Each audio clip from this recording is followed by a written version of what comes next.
채권 회수에 있어서 중요한 또 제도 중에 하나인 집행증서 이 부분 이야기하려고 그래요.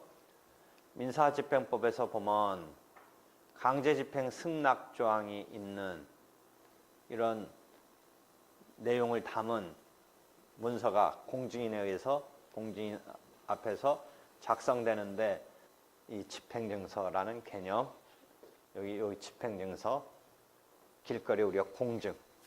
공증인은 그럼 누가 되느냐?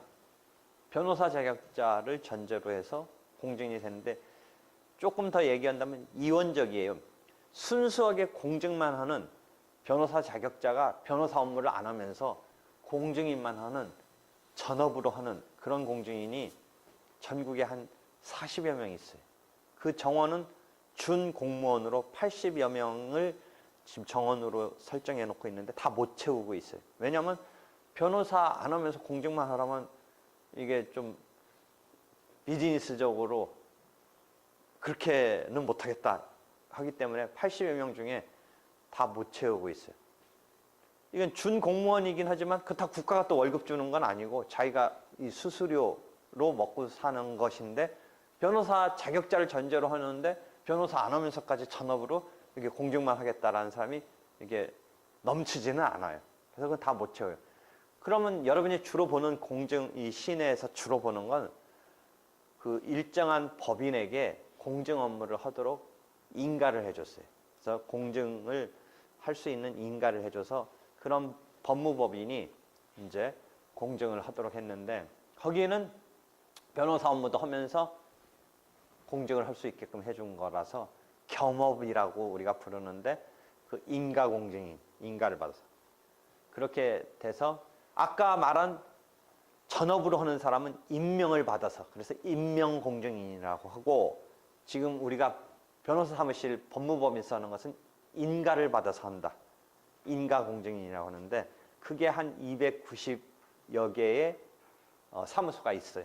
모든 법무법인이 다 공증하는 건 아니고 인가를 받아서 나 하겠다. 왜냐하면 이런 서류 등을 보관하고 하는 창고 같은 시설을 갖추고 뭐 등등 여러 가지 필요한 게 있기 때문에 그런 점에서 모든 사무소가 다 인가를 받아서 하는 것은 아니고 한 지금 내 생각에 정확히 모르지만 한 뭐 300개 안 되는 정도가 인가 받아서 하고 있어요.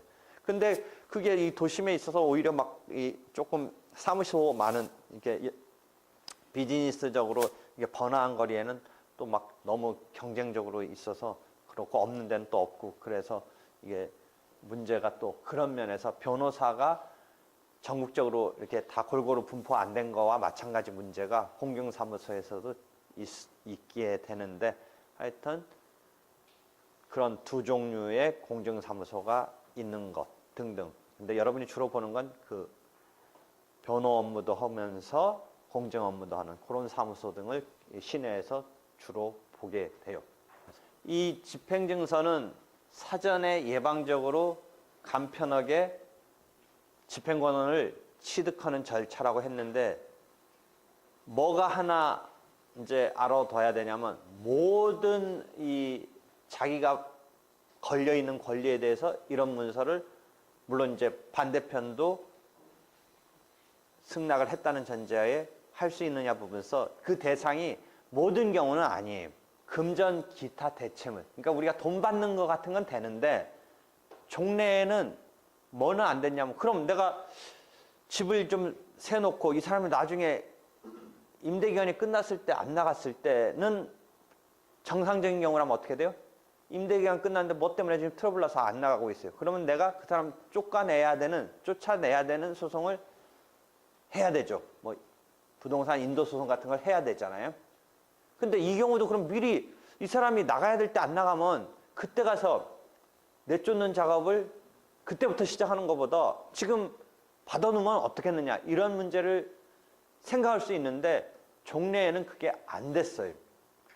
조금 이야기를 빠져서 우리가 세입자 입장에서는 세입자가 보호되고 그래서 법적으로 뭐 주택임대차 보호법, 상가 임대차 보호법 뭐 이런 것 등이 있는데 일단 갑과 을의 관계에서 임차인이 을이라고 봐줘서 보호하는 여러 가지 규정을 두고 있는데 거꾸로 이 건물 주인이나 땅 주인 입장에서는 내 땅인데 이게 안 나가고 있을 때 깎아볼 수가 있어요. 물론 그 내막은 알 길은 없어요.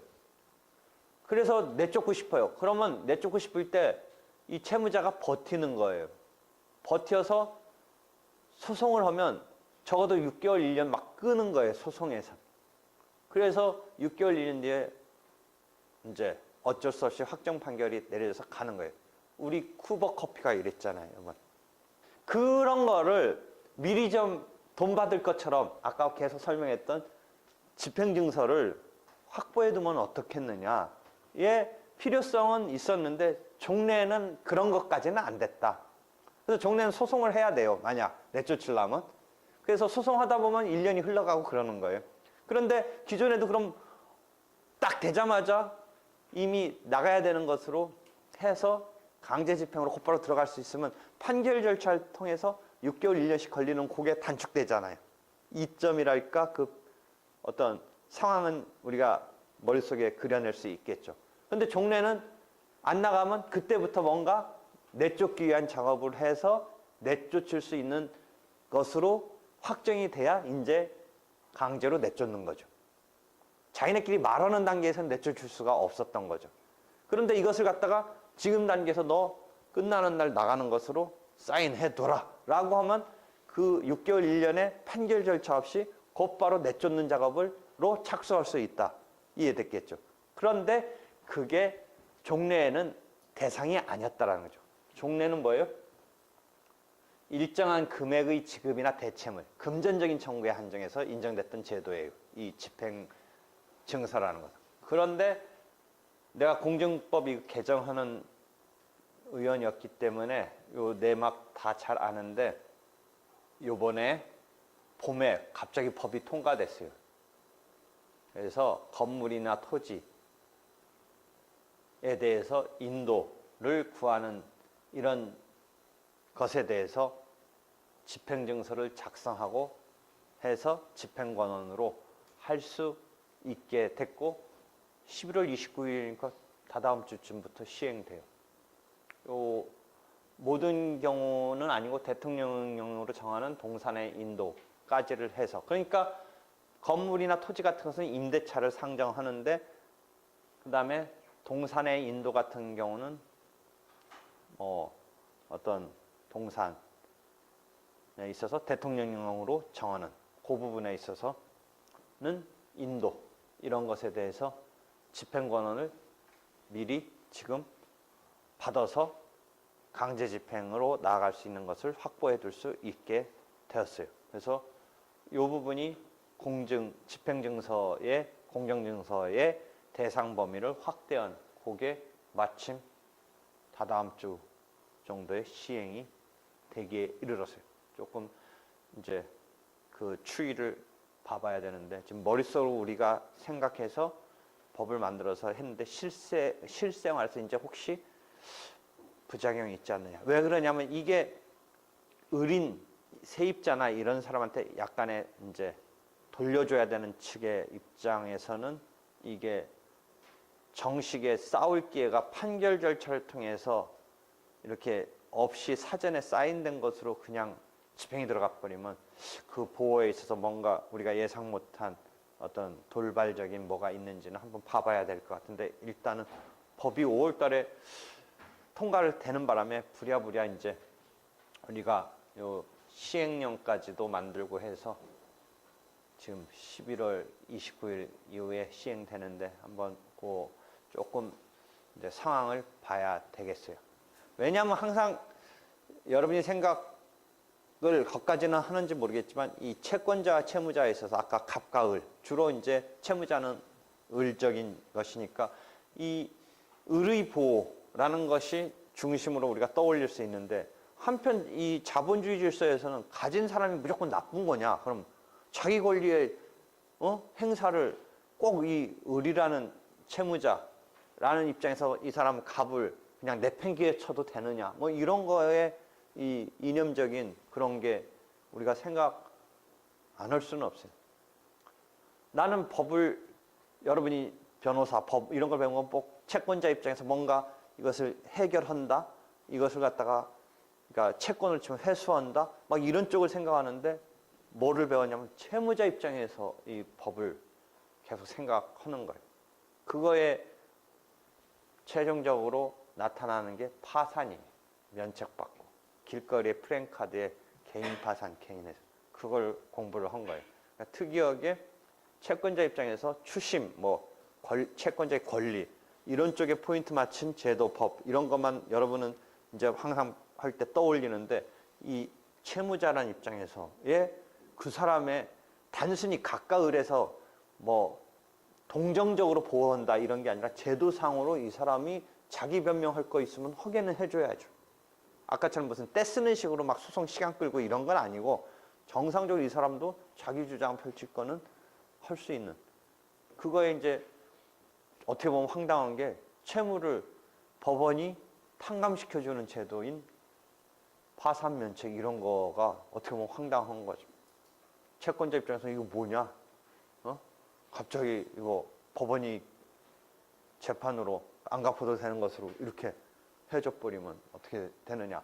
그것은 또 한 과목으로 이렇게 막 얘기할 수 있는데 그게 하여튼 여러분이 길거리에서 마다 보는 개인 파산, 개인 회생, 개인 회생, 개인 파산 그것을 이제 채무자 입장에서 국내에 소개하고 계속 해온 게 내가 공부해온 것에서 출발한 거예요. 그래서 내 홈페이지 과거 게시판 가보면 막 99년, 2000년 이런 때는 그 인터넷 그때는 초창기고 한데 그런 것을 이게 알 수 있는 사람이 없었기 때문에 막 내 홈페이지에 그런 게 올라오는데 요새는 뭐 길거리도 붙어 있고 변호사도 한번 쳐보세요. 무슨 개인 파산, 개인 회생 전문 뭐 어쩌고저쩌고 막 수도 없이 떠요. 수도 없이 떠.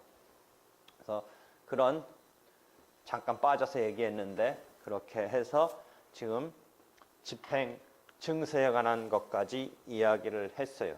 그러면 이제 집행 증서를 둘러싼 문제가 상당히 많이 벌어져요.